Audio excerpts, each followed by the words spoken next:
and welcome back to my channel, IELTS with Charles. Today is an incredibly exciting day. Today I want to give you an example of a Band 9 full speaking test, as I am now accompanied by our wonderful IELTS teacher, Teacher Harvey. Good morning, Teacher Harvey. How are you today? Good morning. I'm feeling very well. Fantastic. Are you feeling slightly nervous about the test, or are you confident? Maybe a little bit nervous. Band 9 is hard even for a native speaker, but I'll try my best. Okay, wonderful. So we're going to start the test now in 3 parts, okay? Normally I would ask for your ID, but don't worry, I know who you are. So without further ado, are you ready? Yes. Excellent. So Teacher Harvey, is there anything that made you feel happy recently? Yes, of course. I've only been in Ho Chi Minh City a short while now, yet my favourite pastime since I've been here has been riding around on motorbikes. It's truly a euphoric feeling that I simply cannot get enough of. What made you happy when you were little? In my younger years, I loved nothing more than playing video games. I was always very passionate about video games, and I could really while away the time just mindlessly playing. Great, well done. What do you think will make you happy in the future? Spending time with the people I love most in the world. I'm really family and friend oriented, and this is a great way for me to recharge my batteries. Thank you very much, well done. Moving on now to talk about business. Do you know any small businesses near where you live? Well, one of my favourite things about living in Ho Chi Minh City is the sheer vast quantity of small businesses. And there are some wonderful cafes that serve truly delicious drinks and mouth-watering cuisine. Can you give a bit more detail about a specific cafe? That's an excellent question. I have been to so many since I've been here, but if I had to choose one, it would be a lovely cafe and restaurant over in District 2. Because the lady who runs it is so friendly, welcoming and hospitable that it's truly become a home from home since I've been here. Thank you so much, fantastic. That's one thing I love about Vietnam too. In your opinion, do you prefer to buy things and support small businesses or big businesses? Oh, of course. I think small businesses are a lot more personal and they matter more to the people who run them. And very often they give back to their local communities a lot more than a big brand, say McDonald's, for example. What sort of things do they give back? They support locals with better wages and they tend to have a lot more character and contribute in local government, for example, in a way that's more collaborative than maybe some of the domineering companies. Thank you, well done. Just finally for part 1, I want us to talk about the topic of sport. Do you like playing sport? I love swimming and going to the gym.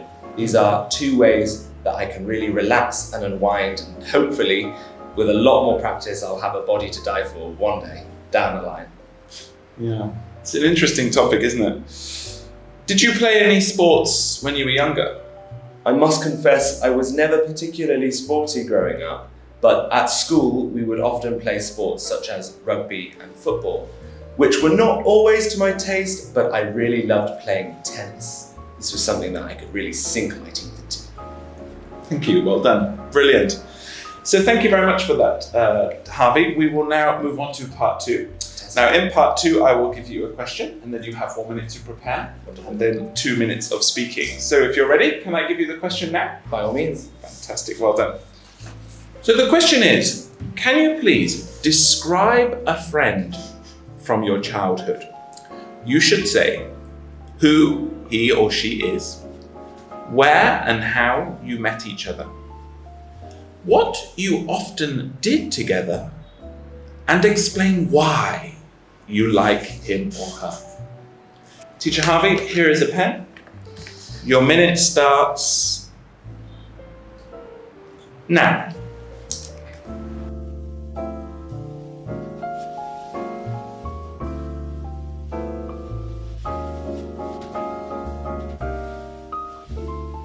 So Harvey, that's the end of your 1 minute preparation time now. If you're ready, you can start. Lovely. There are so many wonderful pals I could choose from. However, were I to pick my true partner in crime, it would be my best friend, Olivia. We met because our mothers were best friends long before we were born.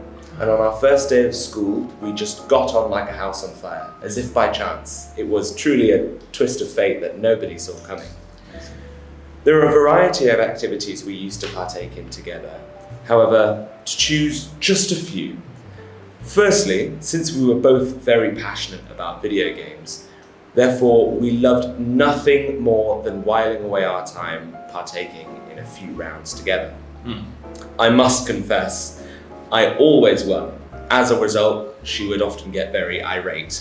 Secondly, when we grew older, we would visit our local pub from time to time, and frequenting our local haunt truly became our favourite pastime as we grew into adults together. We both had a very similar sense of humour, and often we'd spend evenings laughing the hours away together. And I remember one particular evening where we were sitting and watching YouTube videos and TikToks, as we would often do, and we found one that made us both laugh so much that I truly cried my eyes out, and she laughed so hard that her tea actually came out of her nose. This is such a wonderful memory, and I often think about it when I'm sad, because it has such sentimental value to me, and I will never let her live it down. In the future, I will try my best to convince her to come and visit me here in Ho Chi Minh City so that we can make more wonderful memories together. Thank you so much. Excellent. Well done. So, Harvey, thank you so much. I thoroughly enjoyed your part 2 there. Listening to your childhood friends and your stories really brought a tear to my eye. Now, if you're happy, we will move on to part 3 now. Wonderful. And we're going to start by talking about the topic of friends today. Tell me, do you still keep in touch with your friends from childhood? And why or why not? Yes, I keep in touch with many friends from my childhood. I truly cherish and value everything they have to say, their opinions they share with me. And I think it's an excellent way for me to relax and unwind, to connect with people I love, truly. For example, I have friends who, whenever I'm sad, whenever I'm not feeling my best, I can drop them a message, give them a call, and they will always be there to listen to me. However, there are, of course, friends that I've lost along the way who we've fallen out of touch. But sometimes it's nice to reconnect. Thank you, well done. What do you think of communicating online via social media? I must confess I'm not the biggest fan of communicating online. However, I do appreciate the need for it. I live very, very far away now from all of my friends, and it's an excellent, wonderful way for me to communicate with them when I need to. For example, just last night I spent 2 hours on a Facebook call with a very close friend of mine from home. I'm curious, is there another side to that? You say that there's positives, but are there any negatives to it? I think that's an excellent question. It's hard to get true emotion through and to really understand the nuance of what someone is saying when communicating online, especially over text, and that's why I prefer to see people face to face. Yeah, it's true. Having that face-to-face interaction is something you can't put a price on, isn't it? Exactly. Excellent, well done. Moving on now to talk about travel. I love travel. Why do sometimes people go to other cities and other countries to travel rather than just traveling within their own country? I think what many people look for is a change of scenery and a change of place. For example, in England, you can go from London to Manchester to some of the other cities, and there's certainly big differences, but nothing compared to traveling far afield, somewhere much further away, such as Hanoi or Hong Kong, for example. Here you will see totally different perspectives. For example, since I've been here in Ho Chi Minh City, I've experienced things I've never, ever dreamed of in London. For example, the fantastic, wonderful, and exciting roads. It's truly, truly magnificent. Thank you, well done. But why are historical cities popular with tourists? Tourists very often have a penchant for history. Yes. And they want to visit places with strong historical values so that they can delve deeply into the past. For example, I like to visit York in the north of England to visit the majestic walls that go all the way around the city and frame it beautifully, and to look at the ancient churches that have stood for hundreds and hundreds of years. However, in more recent times, we've seen a lot more people wanting to visit cities like Dubai, which maybe don't have as much history, but are luxurious and exuberant, truly thriving metropolises.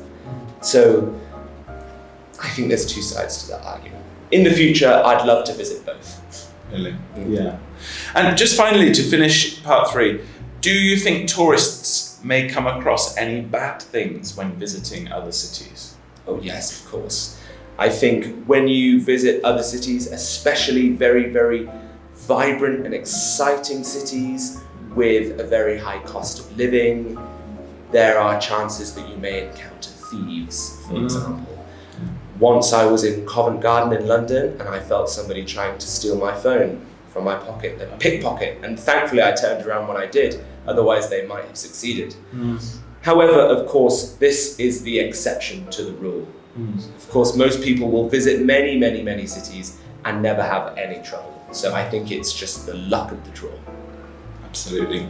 So Harvey, I thoroughly enjoyed listening to your part 3 there. Thank you for coming for the test today. It's been a pleasure to welcome you. Excellent job. Thank you so much. Thank you. Thank you. So everyone, I hope you all thoroughly enjoyed that display from teacher Harvey. I think you would agree that his talent and vocabulary were both extraordinary, and that really shone through during his test. Of course, if we were to rate that on the band scale for IELTS, we'd rate it band 10 or 11 out of 9. It really would be considered an excellent answer. However, what I want to stress to you is, in order to get band 9, Harvey used lots of excellent vocabulary, which was highlighted during the video. But did you notice that the vocabulary was not unnatural? It all flowed naturally in a way that a native speaker would use the language. This is something I really want to stress to all of my students. Many of them try to push idioms and advanced phrases and collocations in your answer to the point where it becomes unnatural. It's important to get the balance correct so that they work together in harmony to ultimately produce a fantastic answer. I also have to compliment many of the grammar and speaking structures that Harvey used very naturally in his speaking.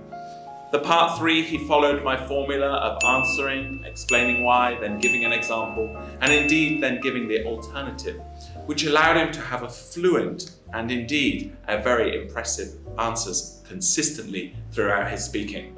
I certainly enjoyed lots of the phrases and vocabulary that he used as well, and must compliment his fluency.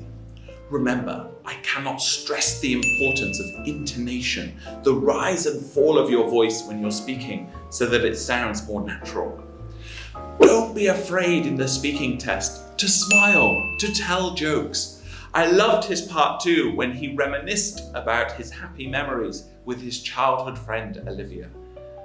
Upon talking about that happy and sentimental story that he shared with us, you could see the happiness and delight on his face. He looked very comfortable throughout the test, and this is something I want you guys to do as well in your IELTS. So guys, I hope you all enjoyed that video with teacher Harvey. Please leave a comment down below with your thoughts. What band score would you have given him? Also hit like, and of course, please subscribe. Thank you all for watching, guys. Have a wonderful, wonderful week. Goodbye.